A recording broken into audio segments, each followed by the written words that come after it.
Coming up on City Beat, find out why this minibus was turning heads recently on Fremont East and how it could change the way we get around town in the future. Plus, we'll show you how you can take your passion for sports and turn it into a way to enrich the lives of our kids in Las Vegas. And you don't have to be an expert in the martial arts to defend yourself against the bad guys. We'll take you to a class where protection and self-defense knows no age limit.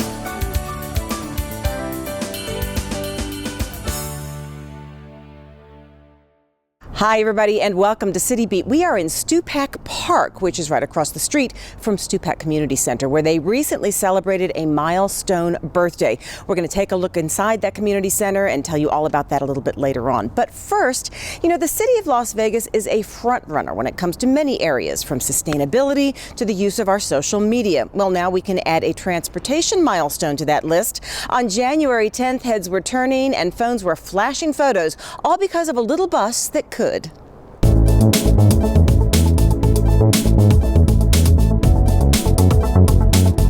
It may just look like a sleek little bus, but this is special. It's an electric, intelligent shuttle. It can move up to 15 passengers at a time, none of whom need to sit behind the wheel because it's driverless. And since Las Vegas was chosen as the first city in the United States to launch the bus, it was only fitting that our Mayor Carolyn Goodman be one of the first passengers. Is this awesome? Oh my gosh, this is the most incredible moment. We didn't kill a soul. This creation is a partnership between Keyless, a global leader in operating public transportation, and Navya, the company that developed the vehicle. Representatives from the two companies were on hand for the celebration, along with many city leaders. Having an opportunity to ride in the first autonomous shuttle to be driven on a United States roadway right here in downtown Las Vegas, we have to give ourselves a round of applause for that. We are the first. We want to make sure that this vehicle multiplies itself, that we can use it all over the city of Las Vegas. What a great day for us. What a great day for technology. All of you who are alive today, you are looking into 50 years out, 20 years out. The shuttle traveled along East Fremont Street between Las Vegas Boulevard and 8th Street for a week as a pilot program, giving the company a chance to get feedback and work out any kinks as it travels along with regular vehicles. The city recently established an innovation district in this area of downtown to create an area where such groundbreaking technology could be tested. This is just the first of many projects the city of Las Vegas will be undertaking to showcase new technology and improve transportation in the community and give people more options that are better for the environment. The Innovation District we are standing in today will also be home to more projects, including the creation of a downtown wireless network, 3D mapping of our downtown roadways, and much, much more to come. It's electric, so it's a clean energy alternative to fossil-fueled vehicles, and that's something that's very important to city leaders. What I really see is moving our people around more safely, more healthfully, and more rapidly throughout the city. We have a lot of museums. We have a wonderful performing arts center. We have the fastest growing premium outdoor outlets, and we have the World Market Center. We have the Cleveland Clinic. We have so many exciting places to visit, and we want to get this on a route that will repeat itself. You may have missed the launching of the pilot, but if the city has its way, the day is near when you'll be seeing more of these autonomous shuttles buzzing around Las Vegas. Come on down and get the free ride. You can have lunch here at Container Park, and it's fun. I rode it, and it's fun, and I wasn't even scared 1 minute. So come on and try it. Now, just so you know, there actually is an attendant inside the bus should anything go wrong. Well, we might have a group of new law enforcement officers ready to protect our community. Our Department of Public Safety held its first Explorers program and graduation recently. It's a program that gives men and women 16 to 21 years of age an idea of whether or not a career in law enforcement is really their cup of tea. If they've already made up their mind, it gives them a leg up on the competition should they decide to sign up for one of our agencies. We took a closer look at the program, and we were there when they graduated. Good evening, and welcome to Department of Public Safety Explorer graduation number 582, class of 2016. Explorers, halt! Explorers, left, face. On January 19th in the Las Vegas City Council chambers, 7 new explorers and one unable to attend but still here in spirit graduated from a program that could set them on the path to a career in law enforcement. It's run by the city's Department of Public Safety. But before we continue with our graduation coverage, we need to show you, before they ended up here, they spent 2 days a week for several months here. Deputy Marshal Cindy Lopez is just one of several Explorer Post advisors who gives of her time to teach these teens the ins and outs of being in law enforcement. It's a program that existed many years ago but was put on hiatus due to the recession. But the Department of Public Safety felt it was time to bring it back to life. So me and a couple other officers thought it would be a good idea to start the program back up so we could help kids or youth between the ages of 16 and 21 who are interested in law enforcement get their foot in the door and learn what it's all about. While time is spent in the classroom, there's also hands-on training. Always keep an eye on your primary officer as well as the vehicle. There's going to be traffic coming by over here, so you got to make sure your head is always on a swivel, okay? On this day in late July, the explorers were learning all about what warrants a vehicle to be pulled over and how to act safely, professionally, and respectfully when approaching someone who may not be following the letter of the law. Hello, sir. My name's Officer Ortiz with Las Vegas City Marshals. The reason I pulled you over is because you ran a red light. They'll learn various law enforcement classes like defensive tactics, handcuffing, basic search and seizure, things like that to get them up to speed. Once they graduate the academy, they'll be able to do ride-alongs. We asked the explorers what it is about this program that attracted them. For some, it was a chance to see if law enforcement really is a career they want. It's connected to my school. I go to Veterans Tribute, and it's law enforcement and all that, and it's a great way to kind of further my career in law enforcement, and it's kind of a head start. I like what we're going to do later, how the setup is. They're going to have us in the classroom, and then they're also going to have us outside doing some athletic and physical stuff. And for others who feel they've made up their mind, it's a way to get a head start. I think I will have more experience because I'm in this small mini academy, and I'm learning new stuff. And so when I really go into the academy, I will get to know what I learned. You'll be ahead of everybody else. Exactly.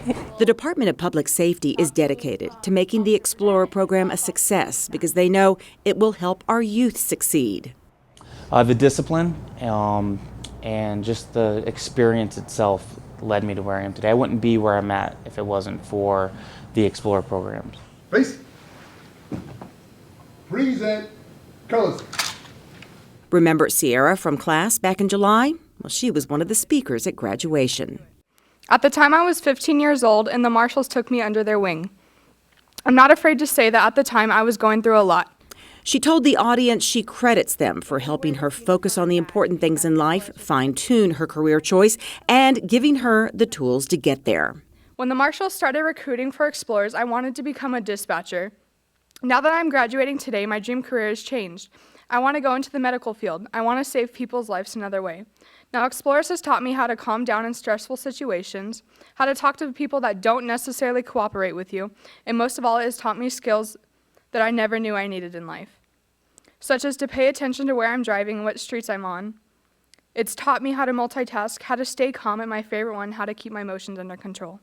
And I am proud to be in this program, and it is one of the many things that keeps my life balanced. Chief Michelle Freeman proudly administered their oath. I do solemnly declare upon my honor and conscience. I do solemnly swear upon my honor and conscience that I will act at all times to the best of my ability. That I will act at all times to the best of my ability. She was visibly moved and impressed by this first graduating class and made that clear in her address to the graduates. You sought out something that was bigger than yourselves, and you fulfilled it. And I'm so proud of you guys. The dedication and the fortitude and your perseverance speaks for itself. With a near lifetime of experience in serving the public in law enforcement, starting at a time when few women even dreamed of rising to the top, the chief knows the kind of drive and dedication they have demonstrated will be what enables them to reach their dreams. Don't ever give up on yourselves. Don't ever give up on yourselves. It's at the end of the day, that's who you're going and coming with. That's the only person you're guaranteed. Motivated, dedicated, 582!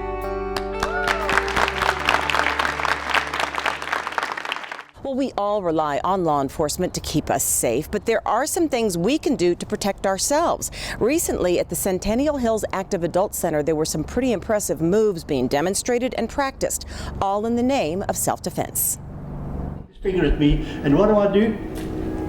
I grab his arm and his wrist and I bend his finger back, not like I'm doing now. I do it viciously, because then if he doesn't submit and go down on his knees, his finger breaks. It was a very frank demonstration and discussion here in the senior self-defense and protection class, but one that unfortunately needs to take place, according to Dr. Roland Rogers. Seniors and women in particular are classified as soft targets. And soft targets are people who have no idea how to protect themselves.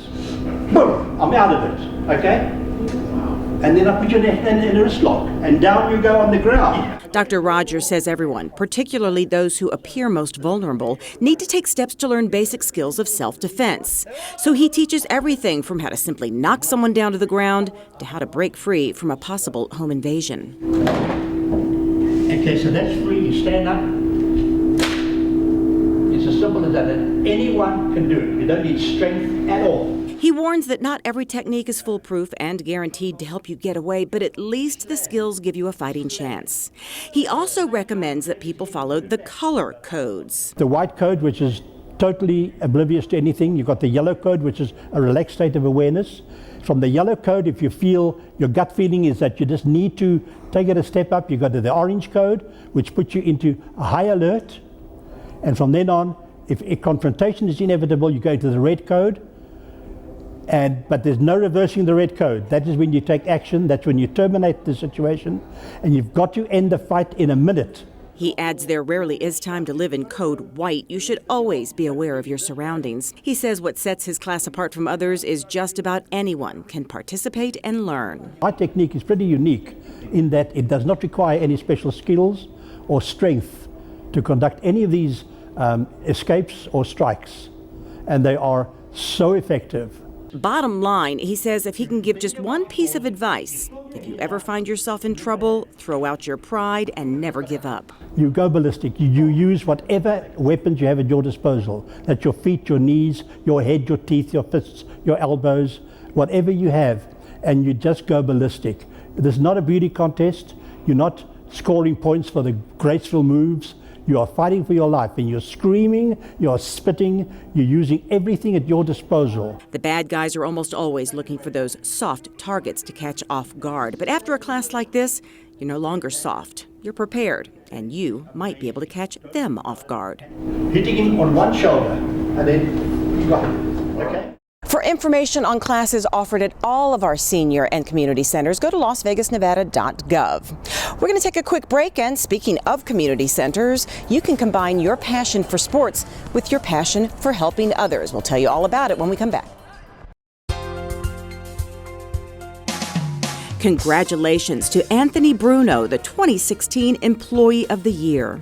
Anthony is a communications specialist in the Fire Alarm Office, which is the 911 communication center for fire and emergency medical calls.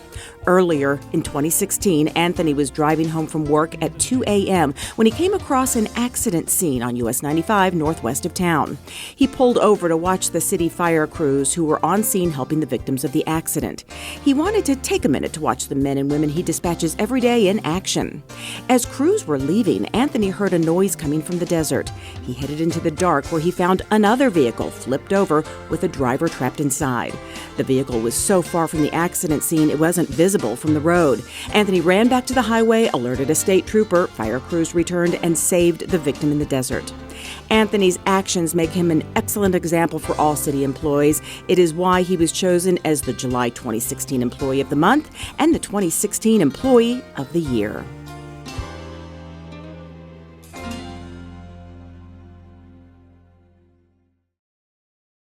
it's me, Artie. Come see what I collected from the Creative Galaxy in my idea box. Transform your world. Will you help me make art? Before you throw it away, Hey, I have an idea. think outside the box. Go be amazing! Give your cardboard box another life. Recycle. Welcome back to City Beat. We are in Stupak Park, which is right across the street from Stupak Community Center. Recently, there was a very special celebration held there, and we're going to tell you all about that a little bit later on. But first, you know, when most of us think about volunteering our time, we think about nonprofits.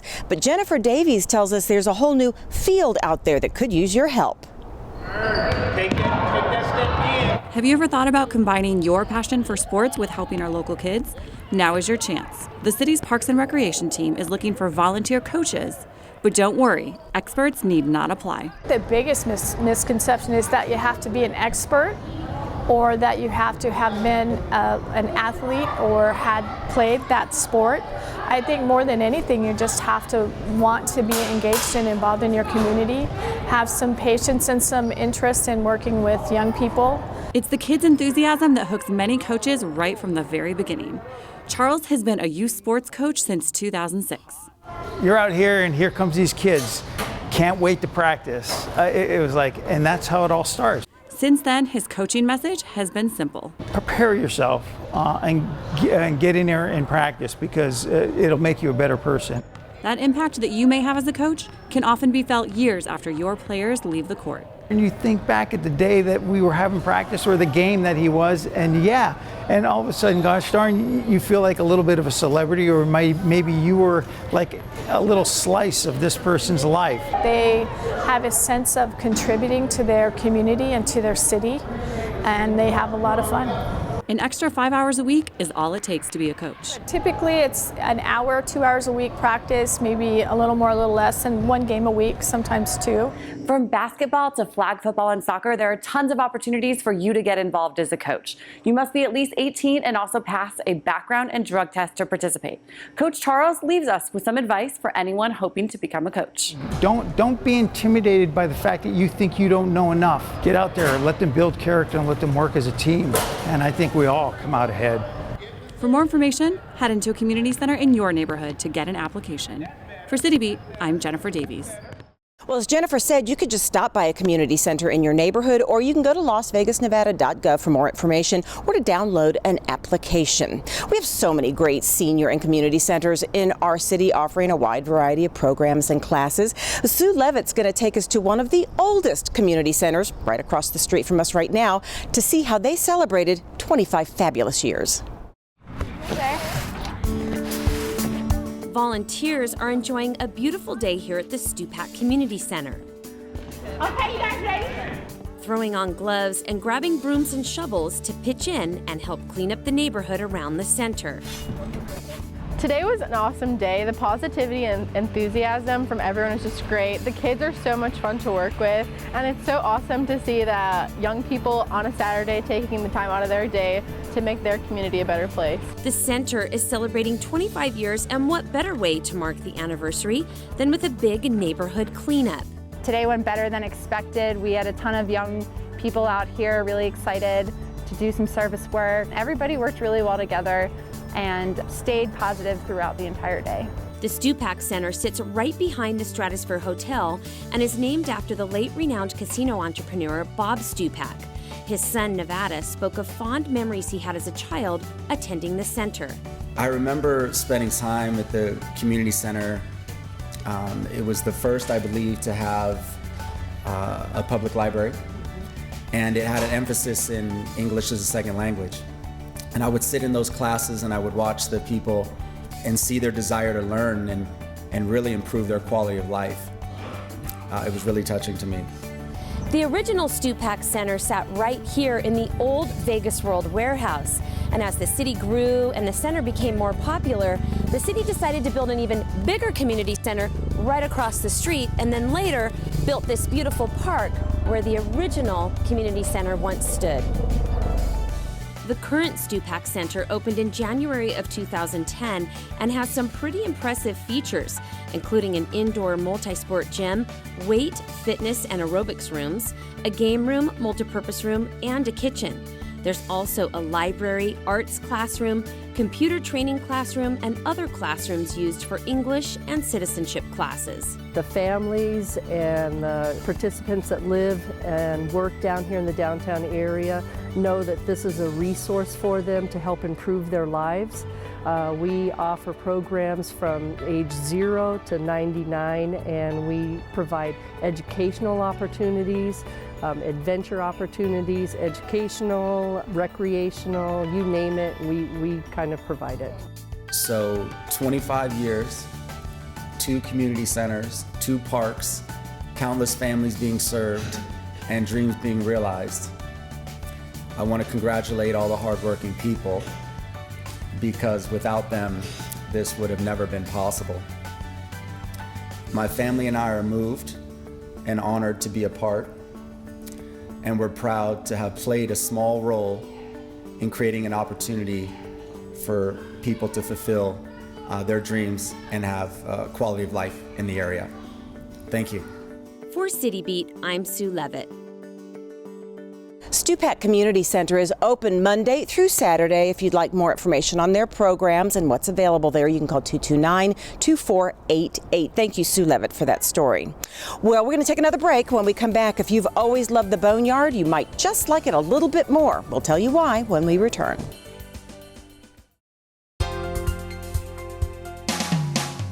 Congratulations to the City of Las Vegas Employee of the Month, Manny Windhorst. Although we all benefit in the end, road projects can be very frustrating. So if a project can get done with little or no impact on residents, that's a win-win situation. That's where Manny comes in.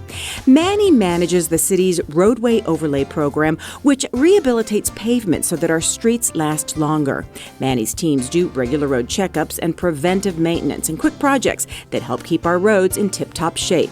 For every dollar the city spends on these preventive maintenance projects, $3 are saved on future projects. This ends up saving the city between $15 and $20 million a year. For his proficiency in teamwork, saving residents travel time and tax dollars, city leaders are proud to announce our January Employee of the Month is Manny Windhorst.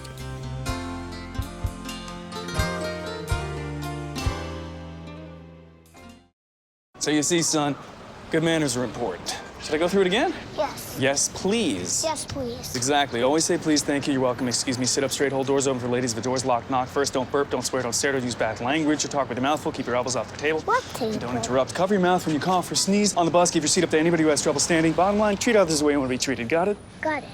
Good talk. Most parenting is hard to do in just 2 minutes. But 2 minutes twice a day making sure they brush is easier, and it could help save them from a lifetime of tooth pain.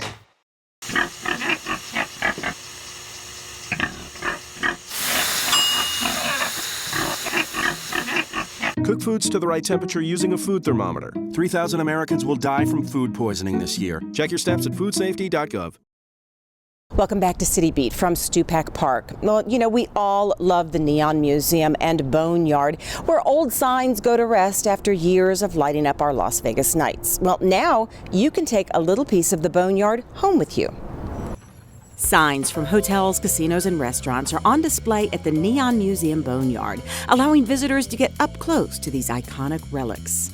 These memories from old Las Vegas have served as a backdrop for special occasions, such as marriages, and people from all over the world love to just come and take photos. Here we go. And now, visitors can go home with even more than a photo or a memory. The new Neon Museum store is open for business and offers a variety of items to remember your visit to the Boneyard.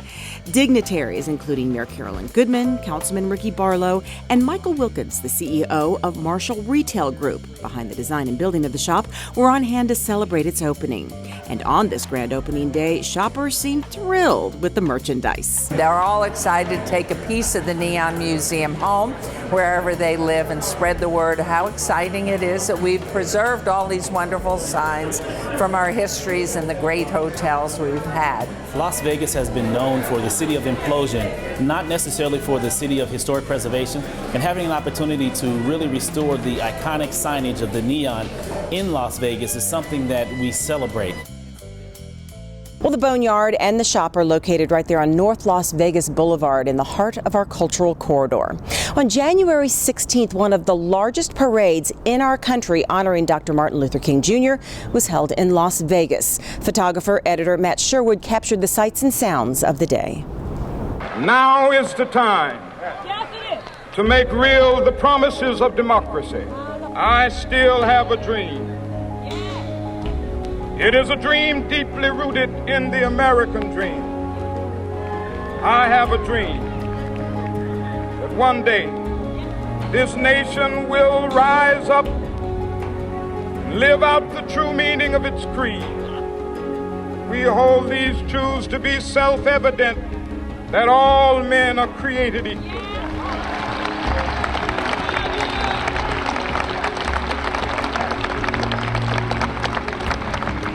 Because I have a dream that my 4 little children will one day live in a nation where they will not be judged by the color of their skin, but by the content of their character. I have a dream today.